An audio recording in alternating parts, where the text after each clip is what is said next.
Serious. Thank God for one of the members that was awake 2 weeks ago and said, Pastor, you preached number 3 the second time. But thank God, maybe because you didn't listen the first time. They say when people are only at hearing and listening and start practicing is after 21 times. Many people. So maybe I must preach this every sermon 21 times. Then it will not be in our head, it will be in our hearts. Now this morning we continue with the sermon, the fourth sermon in the series of a crowd to a herd. Remember, that's what God said to me in October. He's going to take this church into a new dimension, that we will come together and that we will be as a family serving God. Say, Lord, we don't want to be outside of your flock. If we are outside of your herd or of your flock, what's going to happen? The devil will start having an influence in our life. You know, if you don't stay, I've seen a lot of hunting stuff. Lions hunting. And when they hunt, what do? They usually try and separate one of the buffalo, say it's the buffalo herd. They try and separate him from the whole herd. Get him aside, get him alone. And when they get him alone, they can attack him and they can kill him. But usually, sometimes it happens. I've seen it. They've got this buffalo and the lions think, we've got him now. And then the herd come back. And then the lions scatter all over. This is what has happened with us as children of God. When we see someone who's not in church week after week, what do? We go and look for him. We search for him. And if you don't want to go yourself, phone me. Say, Lord, I don't want to be part of your body, but at least the pastor is part, so I'll send him. No. If you can't do it, ask me and we will go and look and see where they are. Let's start with our scripture in Micah 2 verse 12 and 13. I will surely assemble all of you. If I buy a model helicopter, why do I assemble the helicopter? Sometimes you get most these that you can assemble yourself. I want to put it together to the best of my knowledge. And I must go through the written stuff, the rules and stuff that's there to put this thing to assemble it. It's the same with God. He wants to assemble his church to do what? Oh, Jacob, I will surely gather the remnant of Israel. God wants to get the people that's fallen back, the people that's outside of his flock. He wants to bring them back. And he wants to use me and you to bring them back. I will put them together like sheep of the fold, like a flock in the midst of their pasture. They shall make a loud noise because of so many people. Why are we making a loud noise? For God. To make a loud, to open our mouths, to speak on behalf of God. Wherever me and you go, what are we? We are disciples. We are testimonies. How did they overcome the devil? Revelation 12 verses 11. By the blood of the Lamb, by Jesus Christ, and the word of their testimony. Me and you are living testimonies wherever we go. You can't go and tell people, get your life right with God, but you stand with a cigarette in your hand. Or get your life right with God, but you swear the most at the parties. Or you're the most drunk at the parties. No. We are a living testimony for God. Verse 13.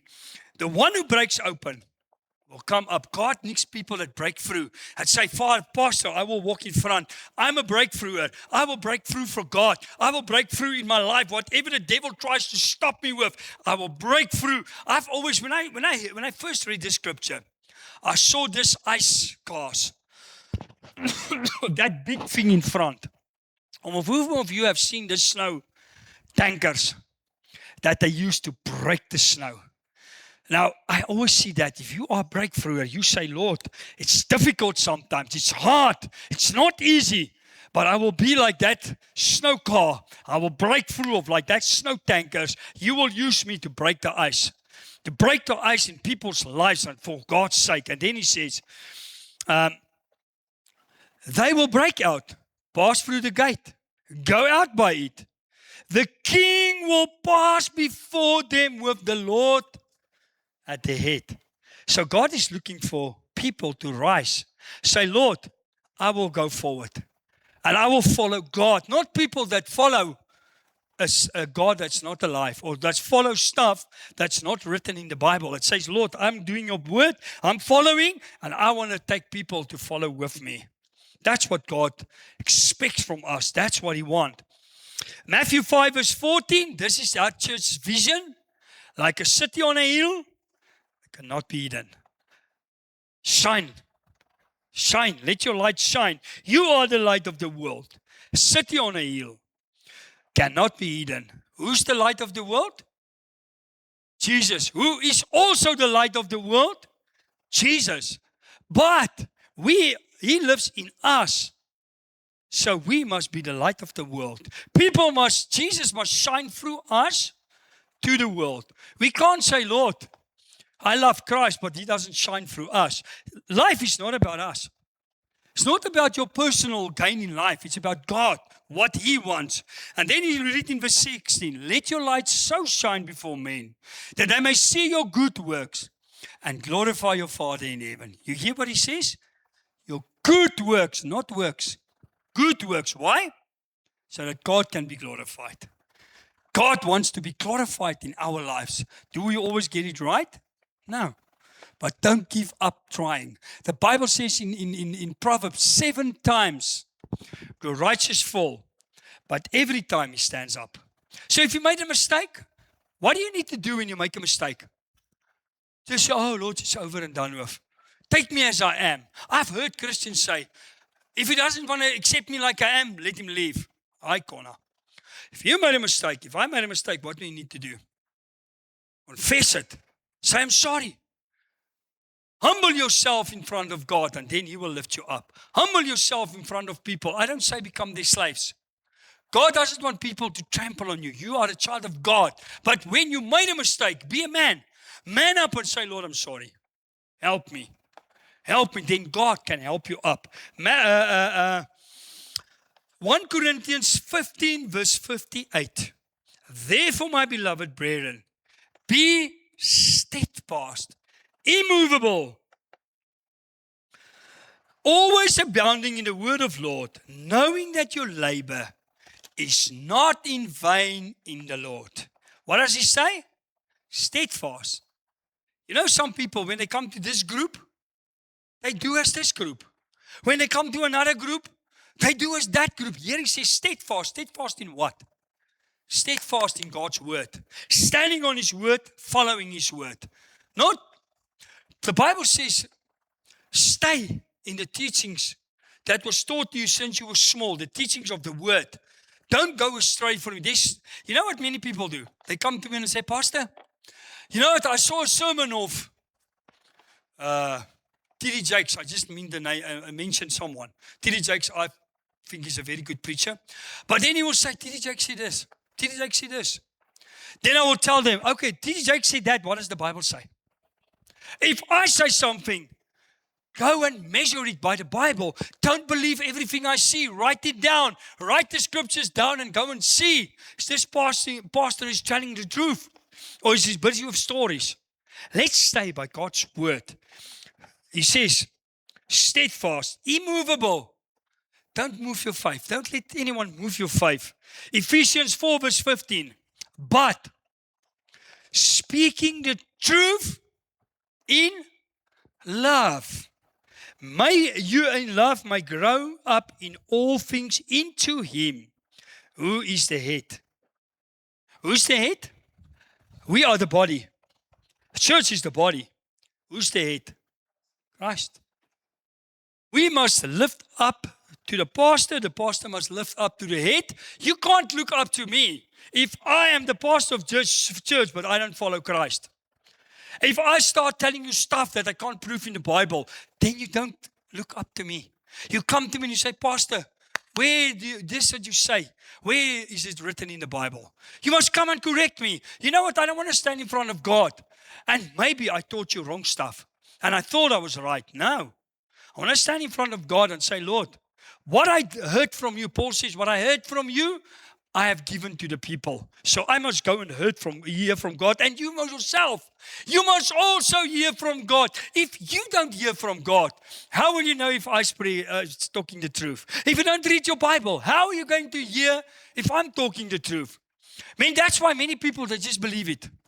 I grew up in a church where I believed everything they said. Until one day, I decided, I was 20 years old. I said, Lord, now I want to go and see what does your word say, not what my church say. I'm not going to stand in front of the church. I can't call my dominee or my pastor or my reverend and say, come here. God will ask you, did you have a Bible? Yes, Lord. Did you dust it off? Or did you leave it on the shelf? Did you read it? And when you read it, did you obey it? It's easy to read the word, but you must obey it. And then he says in verse 16, from whom the whole body joined together, joined and knit together. Hear what he says, joined and knit. You know, a free double line cannot be broken. Knit together by what every joint supplies. Do you think that young lady is not important in this church? She's important. Maybe God called the people and he said to the Pharisees, who's the most important? And he called a child and he says, this, if you can become like a child. Maybe you feel, Father, I'm the weakest in this church. Doesn't matter. You are just as much important. If Elise is our secretary. Now, Elise, when my grandchild was dedicated to Christ, we couldn't give him a dedication certificate. Why? Only her thumb had a problem. Suddenly I have a problem with your thumb and you try it right. You can't. Then suddenly you realize this thumb is important. This little pinky toe, this little pinky on your finger is important. Hurt it. Hurt your pinky, and then you will see suddenly you bumped it against everything. It's the same with you as the body of Christ. If you think I'm not important, you make a mistake. We are all important in Christ's eyes. And then he says,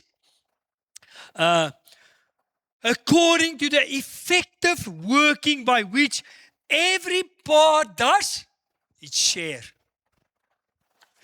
causes growth of the body for the edifying of itself in love. If you are part of the body, what does it do? It builds you up as well. If you're not part of the body, what's going to happen? You know, your body is put together to grow new cells. If your body doesn't grow new cells every day, it's dying. If you don't grow in Christ, you're dying. If you don't grow in the church, you will die. You will go out of the church and you will say, oh, it's not me, it's this church. Pastor, I'm not coming back to church because you know what? It was my birthday and you forgot. Pastor, you didn't. I heard it. People say, Pastor, you didn't greet me. Oh, Lord, help us. If I don't greet you, I don't do it by purpose. It sometimes happens. 2 weeks ago, I was greeting the whole church. And after I preached, I was standing there. And then the auntie in the wheelchair, she says, morning, Pastor, how are you? I greeted the whole family. I greeted everyone in the church. But you know what? She was not childish. She says, I know you're a busy man. She says, I know you always try and greet everyone, so I understand. Don't worry. But many people, they say, oh, I'm not good enough. The pastor don't like me.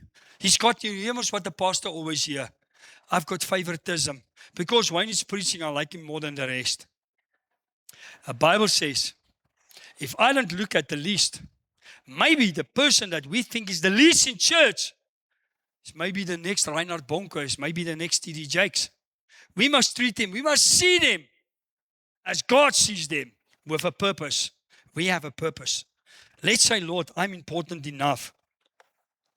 1 Corinthians 12 verses 12 says, for as the body is one and has many members. The body is not only this church. You know, that Tion that was here now, he explained it very nicely. He said many years when he got saved, God showed him a puzzle. And then there was a picture on the puzzle. And God said to him, you're part of this puzzle. So our church is part of, maybe we are down there, one block, that God wants us to to change that block and to fill that block in where like God wants it. But you know what we do? Oh, Father, I'm not part of the Methodist Church is not part of my puzzle. The Roman Catholic Church is not part of my puzzle. It's wrong. We're all part of the puzzle. We all need to have a block in God's puzzle that we need to color in. Say, Lord, this is my part. And if you are part in this block, in this church, and you don't fulfill your calling, what's going to happen? That one line that in God's eyes must be there. Maybe we don't see it. Remember, we don't see everything. But that one line that's not there, if you don't draw that line that you're supposed to draw, that puzzle is not perfect. And we are part of that puzzle. We are part of the body. And he says, all the members of that one body, being, what did I write there? Well, being many, are one body, also is Christ. So we are many, but we one. We need each other. We have to be dependent on each other. Verse 14, for in fact the body is not one member, but many. Do you think if I cut off my arm, I never use it, now I cut it off, what do you think is going to happen? I won't be effective as I am. Then I will struggle with this arm to do everything and keep, maybe put it here. You see, the body of Christ today is crippled because of not everyone fulfilling the destiny that God has planned for them. But, verse 18, but now God has set the members, what does he say? Each of them, say to the guy next to him, I am each of them. Tell him that each is me. That each is me. In the body, just as he pleased. Father, why can't I preach? Father, why don't I have the gift of prophecy? As God pleased. Maybe you've got something else, but you can do it the best you can do. Whatever God has given you, the gift that He's given you, use that gift. Maybe if you use that gift to the best of your ability, God will give you more. I remember for many years, I thought I was only good enough to visit people. But then I realized one day, Father, I didn't have the privilege to preach. I didn't preach a lot in the previous church. But then I realized one day, Lord, through my visit, I reach more people than through the preaching. Because many people, they sit in the church and they sleep. Or even if they don't sleep, they don't hear. Sometimes, there's sometimes nice preachers. Sometimes, churches get very vibrant. Then even if church speaks, my mind will go in other places. But if someone sits in front of me and talk to me, I have to listen because that guy's watching me in the eye. Eyeball to eyeball. Then I have to listen. So don't worry where you are right now. If you do where you are right now to the best of your ability in Christ, God will give you more. If you are faithful in the least, God will appoint you over a lot. But you must first be faithful in the least. Now, verse 27, now you are the body of Christ. Who's the body? The pastor, the preachers, the church board. You are the body. And members, individual. We all need to put that puzzle together. In Matthew 22, we get the parable of the wedding feast. Yesterday, I'm going to tell you that now. The kingdom, verse 2, the kingdom of heaven is like a certain king who arranged a marriage for his son. And he sent out the servants to call those who were invited to the wedding.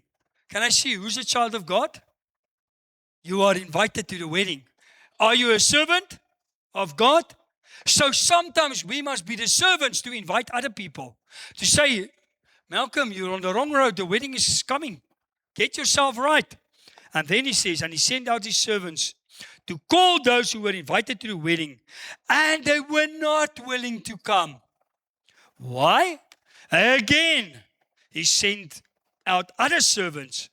And all things are ready. Come to the wedding. But they made light of it and went their ways.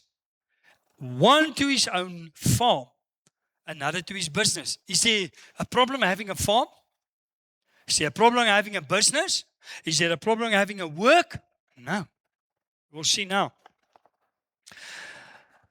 The rest seized his servants, treated them spitefully, and killed them. Have you seen Christians today?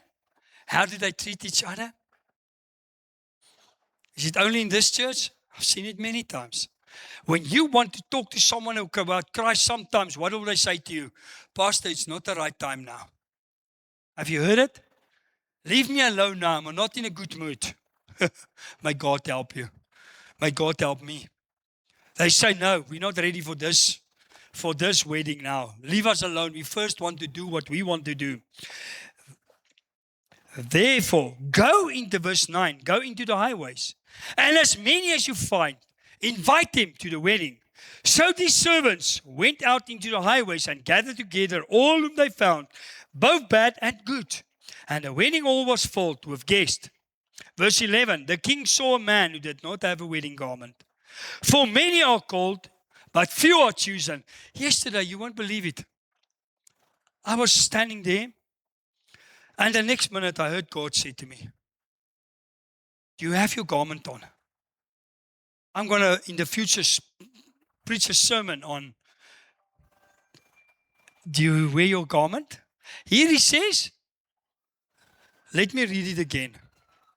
He says, many are called, but few are chosen. What does that mean? Someone wants to, it's emergency, wants to rise up. Many are called, but few are chosen. What does that mean? We will stand in front of God. Grace, take that phone out until you can keep it quiet. Everyone's attention is now that side. What is it? Is it the phone? Are you okay, Grace? Don't worry, it happens to all of us. Sometimes God uses a phone to see where is your attention.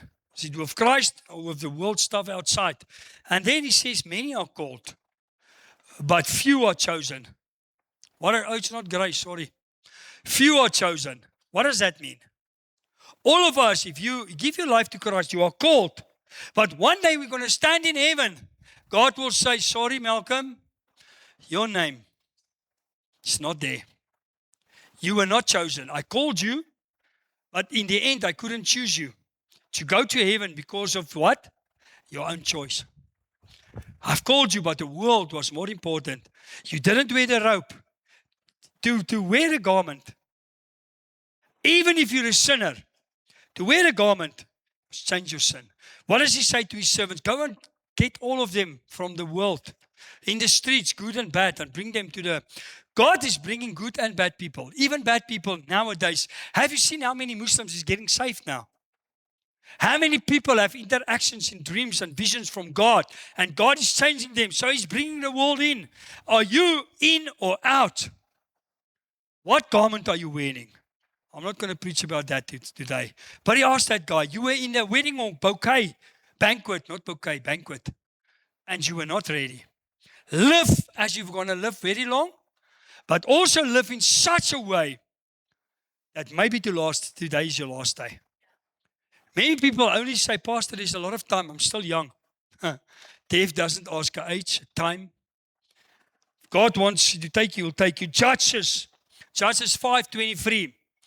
Curse Meros. No.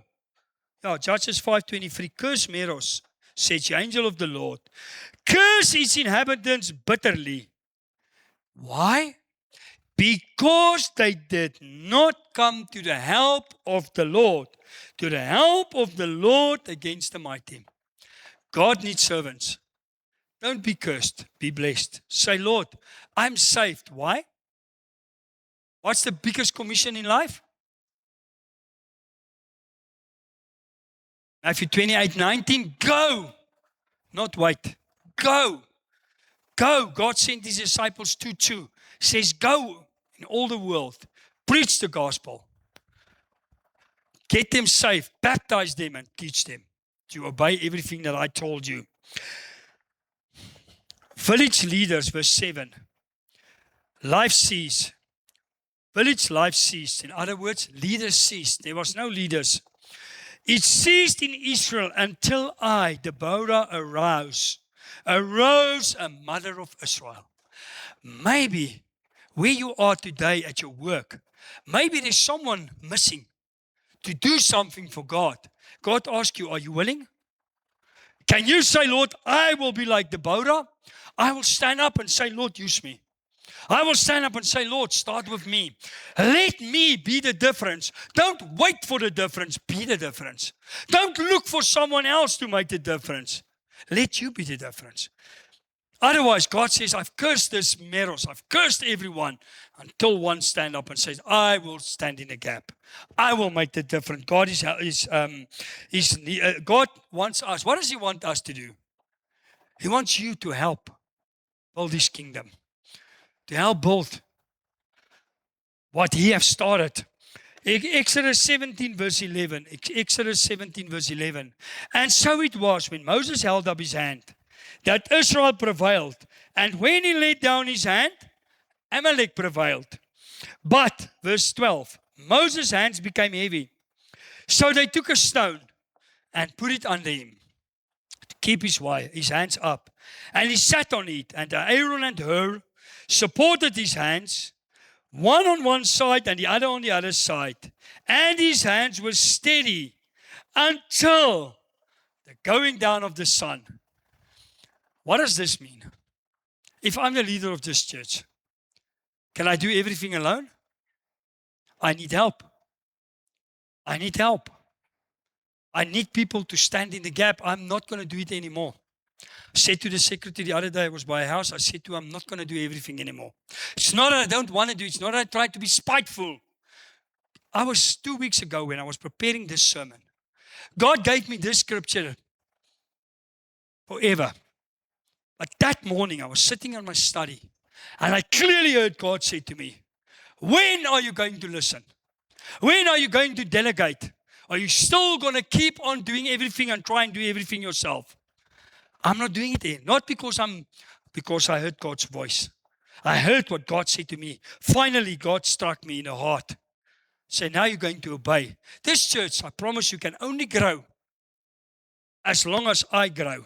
But if I stop growing, the church cannot grow. And I will never grow unless I try to do everything. Did you hear Jesus did everything? He asked them. He asked the disciples. Give them food. Lord, you know, this shop is not here. How can we give them food? He says, what do you have? What do you have? Whatever you have, God can use it. He can multiply it. Maybe it's not a lot. But if you don't put it out and give it out, He says 2 fishes, 5 bread. Okay, start dishing it out. When they were finished, He didn't tell the people. He said to the disciples, you go and gather all the remains. You see, sometimes to be a disciple, it costs you something. You must be willing to say, Lord, I have a servanthood inside of me. Otherwise, God can't use you. He wants it in the church. He wants it in His body. Thank God for this English church. I can see everyone here is involved. Thank Mary and Stephen. When we're busy listening to God's word, what do? They sit outside with the kids. They're busy helping the kids to get better. We need it in the church. Your support makes a difference. Say to the guy next to you, your support makes a difference. Exodus 18 verse 17. So Moses' father-in-law said to him, the thing you do is not good. And this was the main scripture that God gave me that Saturday. He said to me, Malcolm, what you're doing is not good. Both you and these people who are with you will surely wear yourself out. Do you think a pastor that's always tired can help you? If I don't hear from God, how can I help you? Sometimes I want to help you, but I don't come to God first. I come to you weary. I come to you, I'm tired. If I'm tired and weary, I cannot help you. I must first get to God. And He says, both you and these people that are with you will surely wear yourselves out. For this thing is too much for you. And you are not able to perform it by yourself. You can't do it by yourself. And then He says, listen now to my voice. God, when am I going to listen? I will give you counsel, and God will be with you. Stand before God for the people, so that you may bring the difficulties to God. So I must say, Lord, I must hear from you. If I bring a word, I must hear from you. The difficulties I must bring to you. And then he says, and you shall teach them the statutes and the laws. In other words, God's word. And show them the way in which they must walk. And the work they must do. Not only in which way you must go, but also the work you need to do for God. I must show you that. Moreover, you shall select from all the people able men. In other words, in today's life, willing men. Such as fear God, men of truth. Hating covetousness and pleasure, place such over them. To be the rulers of thousands, of hundreds, of fifties, and of tens. You also, 1 Peter 2 verse 5 says, what does it say? Can you remember? Let me just get it. You are like a living stone, built into the wall. So this brick, can you steal it now? Is it easy for me to break this brick? Is it easy for me to cut off pieces? But if this brick is built into the wall, who wants to steal it? It's the same with God. If you are built into the congregation, if you are built into something, you will stay. But if you're not built in, if you don't start living of God's plans for your life, you will fall out.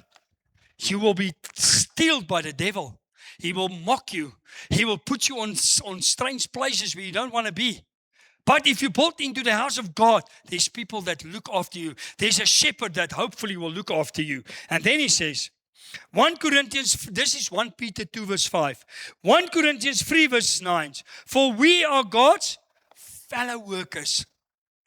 Either you work for God or you work against God. Either you do something for God or you work against God. We are fellow workers of God. You are God's field. You are God's building. This walls is not for God's building. This church became a building when we come in here.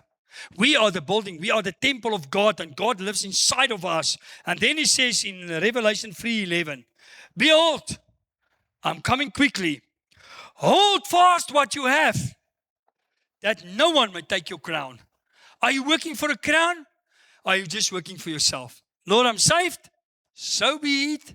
I don't care about Bible's Kloof that's getting lost. I don't care about this town. As long as I'm saved, I'm on my way to heaven. It's not what God wants. And then I end off with Hebrew 6 verse 10. For God is not unjust to forget your work and labor of love which you have shown towards his name, in that you have ministered to the saints and do minister. God will never forget your work. He will reward you. Galatians 6 verse 9 says, if you keep on doing good at the right time, who will reward you? God. God will reward you. Let's say, Lord, I'm part of this congregation. Let me fit in. Let me fit in and help building this church.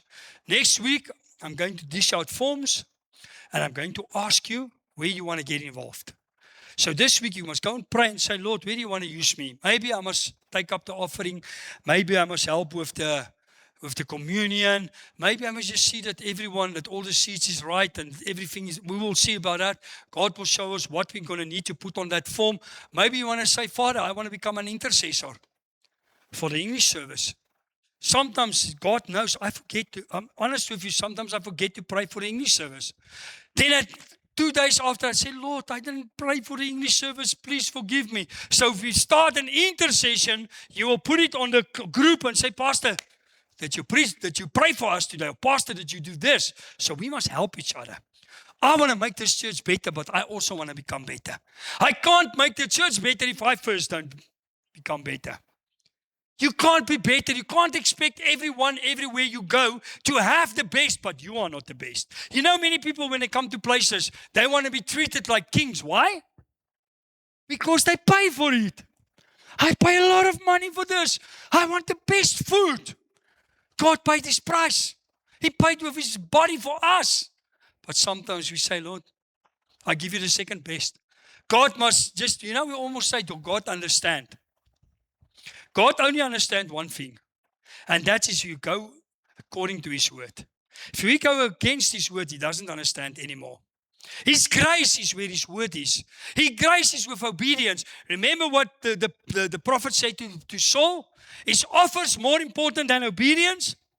Because you didn't obey God, He will take away your kingship and He will give it to someone else. So let's ask God, Lord, if I come to places, I want to be treated the best. But I'm the best for you. Am I part of your church? Am I part of your body? Am I living out your body? Let's ask God to help us. I'm the first one. Say, Lord, start with me. Matthew, thank you for the last song. If we stand, just look into your heart and say, Lord, start with me.